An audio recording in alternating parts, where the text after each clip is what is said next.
はい、どうもこんにちは。本日もこちらの肌でもらった白のワゴン R、ますます元気になっている最中なんですけれども、今回はですね、エンジンがすこぶる元気なのにもかかわらず、エンジンオイルが真っ黒です。それと同様に、エンジンがですね、元気になってきたら、やはりトルク感が増してきたので、オートマチックの変速ショック、ちょっと感じられるようになってきたなと感じたんですね。それで、こちらの車、約19万キロ走ってます。19万キロ走ってるんですけれども、幸いなことにオートマも変に壊れているとかではなくて、ちょっとショックが大きくなってきてるということもありまして、壊れる前にということで、ATF のストレーナー洗浄と ATF の交換、そして同時にですね、エンジンオイルの交換を行いたいと思います。今回ね、こちらのワ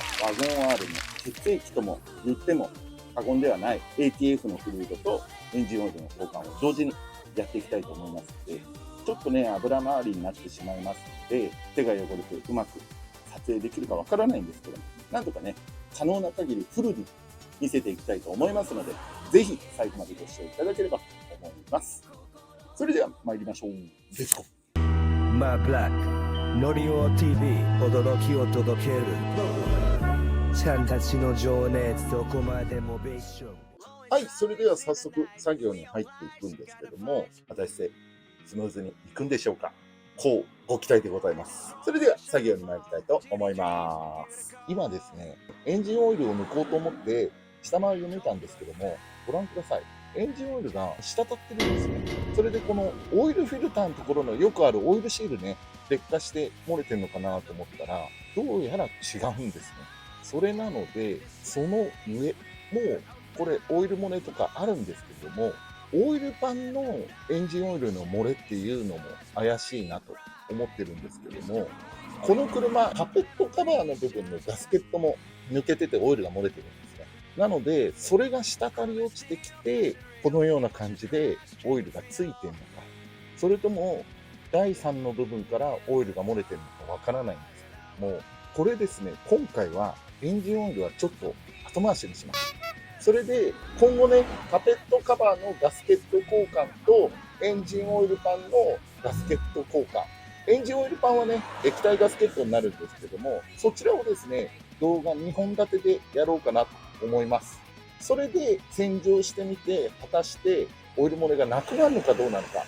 ちょっと何とも言い難いんですけども、とりあえずですね、カペットカバーとオイルパンのガスケットを付け直して、それで様子を見てね、オイル漏れがないかっていうのを今後見ていきたいと思います。ちょっと想像以上にオイル漏れがひどい状態ですね。びっくりしました。19万キロ走ってるんでね、そこら辺は致し方ないのかなと思います。逆言っちゃえばね、これが漏れてるっていうことは、直しちゃえば新規一点になりますので、しばらくは中途半端な走行距離の車両を買うよりかは、しっかりと直された車両をね、乗った方が安全だと思いますので、しっかりこれを直していければと思います。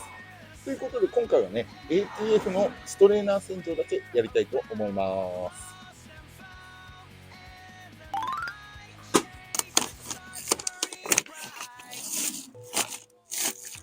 ポイパック必需品です。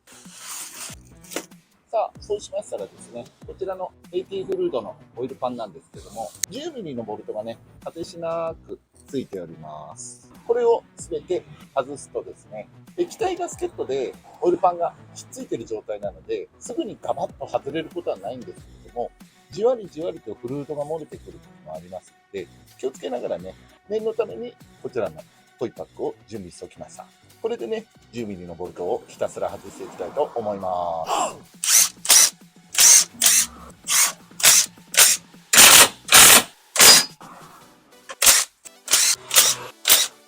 はい、これで全部のボルトが外せました。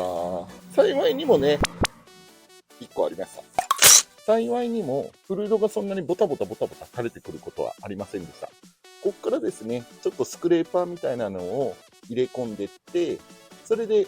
オイルパンをバカッとやりたいと思います。この時ね、この中にフルードたっぷり入ってますので、ドバッとね、なってしまいますので、十分お気をつけて外してください。周りに汚れちゃいけないものは置いていかないようにしましょう。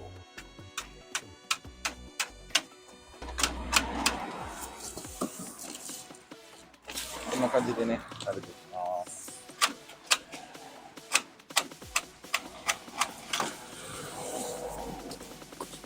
しばらくこれでフルードを漏らしとくっていうのがありだと思います。そうすれば、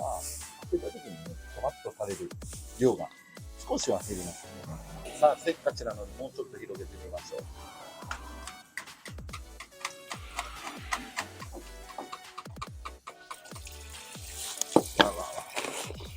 さあ、これでやってみましょう。そうとね、反対側をもうちょっと剥がしましょう。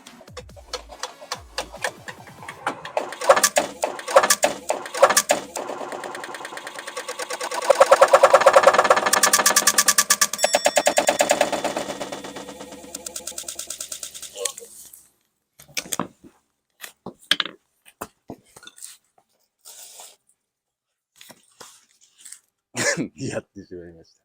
やってしまいました。お約束でございます。これでなんとか外せたので、オイルパンをね、外して、ストレーナーも外していきたいと思います。まだね、若干入ってるんで、気をつけながら取りましょう。はい、外れました。そうしましたら、今度は、ここが ATF のフルードのストレーナーとなっております。なかなかね、動画だと映す機会が少ないかと思われますが、オイルパンを外すとね、ATF の部分はこのような感じになってます。それでここのね、10ミリのボルトを数々外していくんですけども、オイルパンの部分のボルトは皆同じ長さなんですけれども、ストレーナーのね、ボルトはところどころ長さが違いますので、そこをね、順番をそれなりに覚えておくといいと思います。外したボルトをね、形付けて置いておくといいかもしれないですね。ちなみにこれが上から刺さってるレベルゲージとなっております。もうすでに見る感じで汚れてます。鉄粉だらけです。それでは外していきましょう。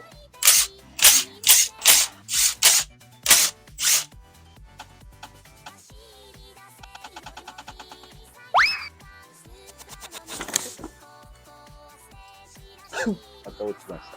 特にね、張り付いているものではないので、このような感じで、ボルト外すと、ポコッと落ちてきます。それではね、フルードの汚れ具合と、ストレーナーの汚れ具合を見てみましょう。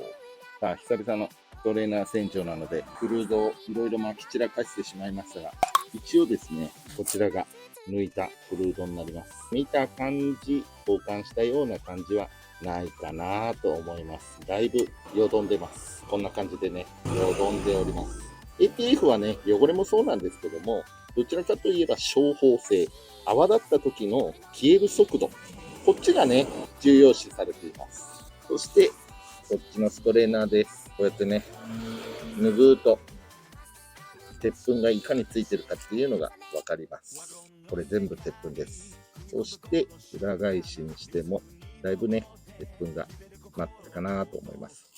こっちの中側から見るとね、ほら、こんな感じで舞ってるんですよ。これをパーツクリーナーで洗浄して、あとはこのフルードをですね、すべて捨てますと、下にマグネットがついてます。このマグネットに鉄粉がもっそりとついてるんで、それもね、一緒にきれいにしていきたいと思います。ジャバジャバ。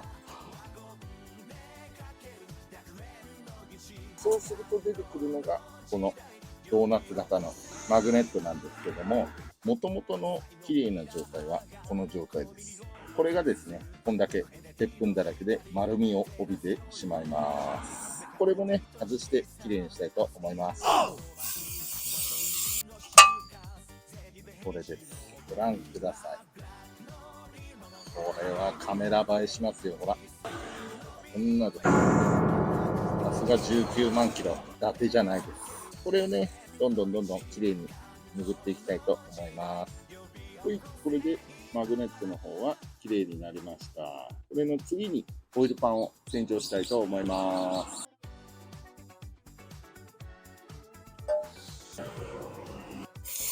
今度はここの液体がつけてですね、これをワイヤーブラシでこすって落としていきます。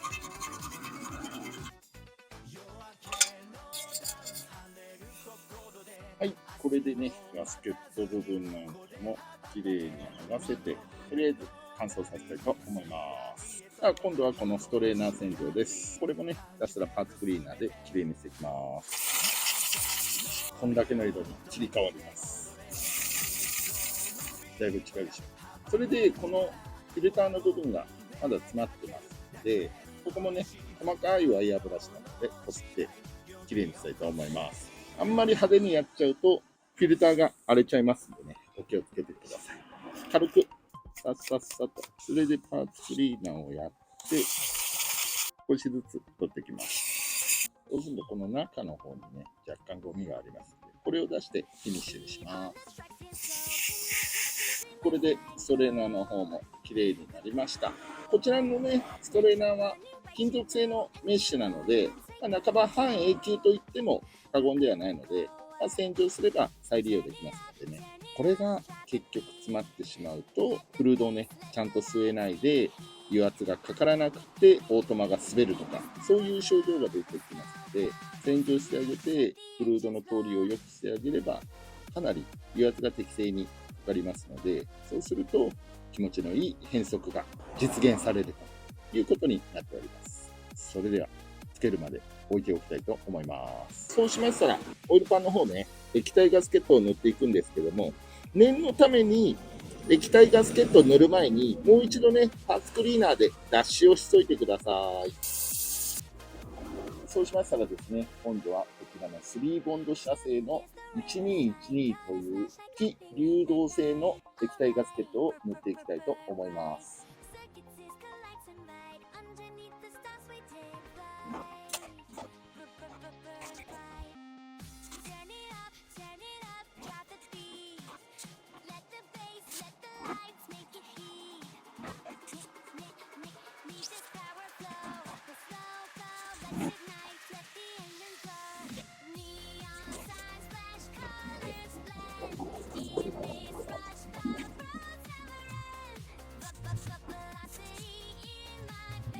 これでなんとかできました。これでですね、5分、10分ぐらいちょっと置いて、それからオイルパンの方にこうつけたいと思うんですけれども、次にですね、車体側の方に液体ガスケットがついてないかどうかを確認して、ついてるようであれば取り除きたいと思います。こちらですね、やはり端っこの方とかにね、液体ガスケットがついてますので、これなんかをスクレーパーなんかで取っていきたいと思います。これだけ綺麗になります。これをね、こっち側とか全体的にやりたいと思います。エンジン側のガスケットも綺麗に取り除きました。ガッテカにね、綺麗にしました。それと同時に、ここのオイルパンの中の部分もね、オイルパンをいくら綺麗にしたといっても、オイルパンのね、ここの中にもフルードが残ってたりとか、こうやって滴ってきたりとかしてしまいますので、一応ね、ここのボディなんかもパーツクリーナーで鉄粉を全て除去しました。この状態から、まずはここのストレーナーをつけて、それからここのね、オイルパンをいよいよつけたいと思います。ちなみにストレーナーのボルトはこのように自分が分かる範囲で結構なんですけども、向きがね、分かるように、どの位置にどのボルトがあるかというのを分かるために、このように自分なりで配置をしました。さあ、これが綺麗にしたストレーナーです。レジ穴を見ればね、間違えることないと思うんですけども、向きにね、間違えないように気をつけましょう。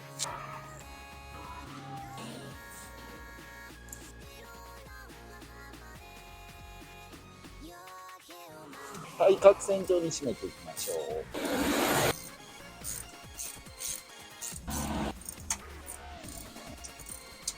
こちらもね、向きを間違えないようによく確認してから取り付けましょう。磁石を取り付けるの忘れました。ここで磁石もこの丸の部分に取り付けます。それでは、いざ。このメンバーの部分は当たりやすいので、こっちをね、先通してからつけていきましょう。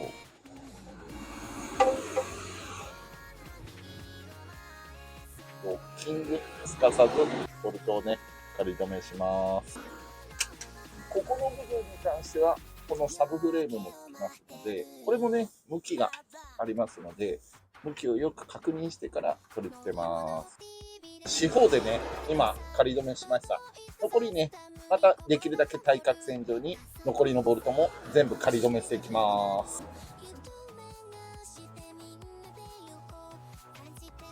最後に本締めをします。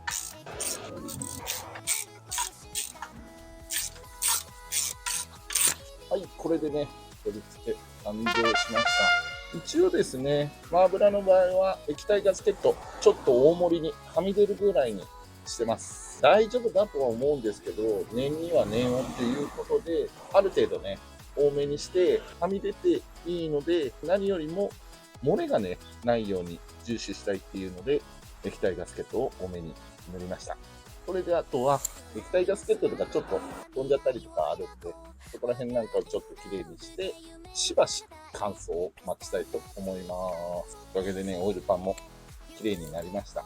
問題はこっちだよね。エンジンオイルね。次回やっていきましょう。そしたら残りは、ここのアームをね、14mm で付け直して、車体を下ろしていきたいと思います。さあ、これでジャッキダウンをしましたので、これからですね、ATF フルードを補充したいと思います。今、だいぶ抜けてはいるので、最初ね、1.5 リッターから入れてみたいと思います。フルードを入れるところは、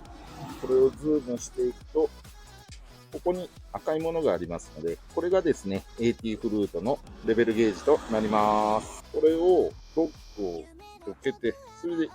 と。そうすると抜けます。そして、レベルゲージを抜いて、一回抜くんですけども、ATF のゲージは、コールドとホットで違います。ATF のゲージは、コールドとホットで違って、測定するときはエンジンをかけながらの状態になります。ここが加減の範囲になってまして、コールドの状態での加減と上限になってまして、ホットの場合は、ここの切れ込みからここの切れ込みまでの間がホットの切れ込みとなります。それではフルードを補充しましょう。油はこのアストロプロダクツで買った上号をですね、使います。これをレベルゲージのところの穴に差し込みます。差し込みました。これからですね、フルードを補充して 1.5 リッター入れたいと思います。はい、それでは補充します。はい、ということで、急に車内なんですけれども、作業をしてましたら、雨だか雪だか降ってきてしまいまして、撮影の方が困難となりました。あの後ですね、結局、最初に 1.5 リッター入れたんですけれども、その後、エンジンを温めて、アイドリングをしながらゲージを抜いて量を見たんですけれども、ゲージに触れませんでした。何やらですね、やはりオイルパンを外していた時間が今回だいぶ長かったのか、量がかなり抜けました。その後ですね、結局1リッターずつ足してって、合計 3.5 リッター入りました。なので、かなりの量が抜けて、新しい ATF が注入できたんじゃないかなと思います。オイルパンの方もね、もちろんエンジンを暖気してから見た感じ、漏れもございませんので、まあ大丈夫でしょう。これでね、19万キロ走った白のワゴン R の WRDI もオートマの方ね、ご機嫌になってくれんじゃないかなと思います。最初交換したての時は、症状としては変速がやや滑らかになるかな程度です。気づかぬうちに100キロぐらい走ってると、なんか変速ショックが和らいだ感じがするなみたいな感じになりますので、しばらくフルードをですね循環させて馴染ませてからの方が症状は変わってくんじゃないのかなと思います。こちらのねワゴン R、そもそも変速が変だったりとかそういうのは特にないので、予防策っていう意味合いも含めて同様にですね、エンジンが調子良くなってからパワーがねしっかりと出るようになったので、それから油圧がかかるようになったのか、オートマの方の変速がややショックがあるかなと思ったので、この度交換しました。悪いことしてるわけじゃないので、きっと改善の方向にねつながってくれると思います。また今回のやり方なんかでご自身でもね、これだったら俺でもできるよみたいな感じた方はぜひやってみてください。愛車を大事にしてるっていう方なんかはね、これをやることによって本当に調子良くなります。もうすでにギアの変速が変だっていう方の場合だったらちょっと厳しいかもしれませんが、マーブラはですね19万キロ行っててもやってしまいます。10万キロ無交換の車両なんかだとディーラーさんとかカーショップさんとかね、そこら辺だと受け付けないっていうところが大半なんですけれども、マーブラはやってしまいます。この作業がね簡単だって思うようであれば、ご自身でやってみるっていうのもありだと思いますんで、強制はしません。やることによって車の調子は間違いなしにいい方向性には向かっていきますので、ガスケットのところだけね、特に注意してもらえれば、基本的にはそんなに難しい作業じゃないのかなと思います。またね、自分でこの作業をちょっとやるのはな、だけど ATF のフルードの交換とストレーナーの洗浄やりたいっていう方なんかは、マーブラックにね、言っていただければ、作業することも受け付けておりますので、気軽にね、お問い合わせいただければと思います。ということで、最後までご視聴いただき誠にありがとうございます。この動画が良かったらね、高評価と他の動画が気になる方はチャンネル登録をね、していただければと思います。ということで、またお会いしましょう。さよなら。